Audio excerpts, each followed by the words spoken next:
Or see a haul truck. Should we get out of the way? No. Kind of sounded like an our newest airplane. truck right there. Yeah, that's the truck we just bought a couple months ago. Didn't it sound like an airplane landing or Let's something? get many visitors, so give them a wave.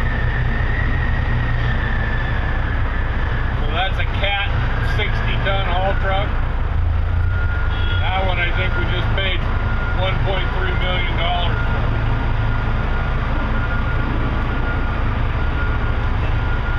And he's backing up to, he's going to dump here because the primary crusher's getting worked on today. They dump it here to have it closer to the crusher. Normally he would drive up to that dump pocket we looked at.